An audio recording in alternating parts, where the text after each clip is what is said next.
Listen to the first detail. At 0214, a baby monitor on a nursery shelf starts receiving waves from a room with no water. Not after a warning, not after someone opens the file. Before any of that, the record is already wrong. This is a Bureau of Lost Signals case file, original fiction, reconstructed like an archive recording. The case is called "The Baby Monitor Picked Up the Ocean." At the center is a baby monitor, ocean static, and a dry nursery that starts collecting tide evidence. No gore, no easy monster. Just timestamps, witness notes, and one mistake the file keeps making on purpose. It should be explainable. Not yet. The first version sounds like damaged equipment. The second sounds like coincidence. The third sounds like it knows who is listening. The file does not begin with a monster. It begins with a baby monitor with salt crystals around the speaker grill, ordinary enough to be ignored until the timestamps start contradicting the room. The parent says the nursery smelled like low tide before the first wave sound came through. Then the pattern changes. The first impossible detail is pressure. The monitor pops like it is underwater while the room remains dry. The object in evidence is a baby monitor with salt crystals around the speaker grill and no matching source in the house. The waveform repeats in sets that match a tide table, not infant sleep noise. The crib camera shows a thin reflection moving across the floorboards before any liquid appears. Ask the obvious question: why did nobody notice it the first time? Here is the part that made the Bureau stop treating it like noise. The archive copy includes a tide chart from a coast hundreds of miles away, printed in the monitor manual margin. By the second review pass, the Bureau had 3 copies of the same event. One came from the live recorder. One came from a sealed cabinet. One came from a source that should not have been able to transmit anything at all. The monitor is not receiving a distant ocean. It is teaching the room how to remember one. Then, it answers. The case rule is simple. The waves get louder only after someone lowers the monitor volume. The evidence looks harmless until it isn't. Dust on a table, a light in a window, a needle moving without a hand near it. That restraint is why the case stayed open. Nothing performs for the camera. The room simply changes its mind. So what changed? The coordinate hidden under the surf resolves to a shoreline that no longer exists on current maps. That is where the story tilts. The dry nursery upstairs stops being a location and becomes a test. Every instrument points somewhere plausible. Every human statement points somewhere else. The evidence board splits into 3 columns. The first column is mechanical.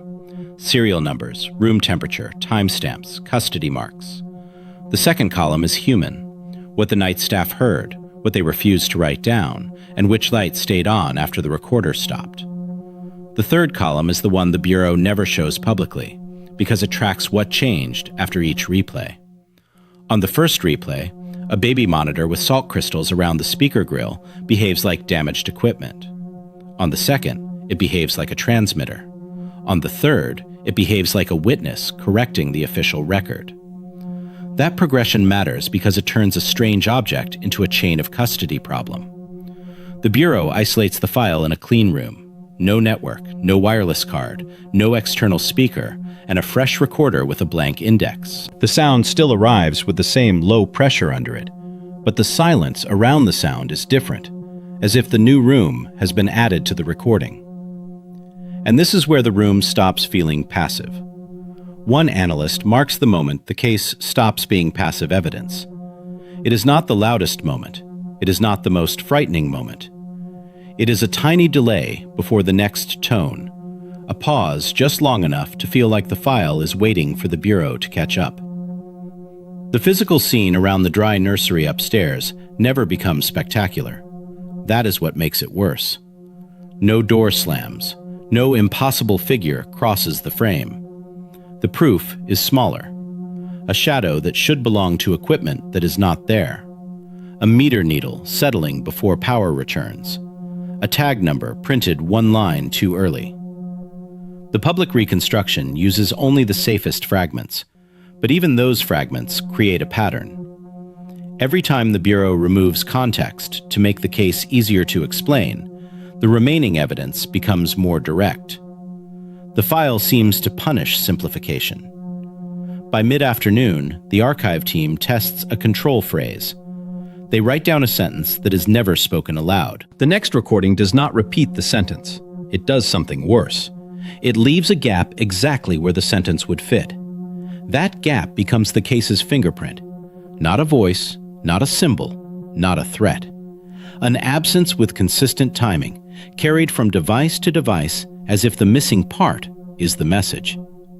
The final detail is small. That is why it works.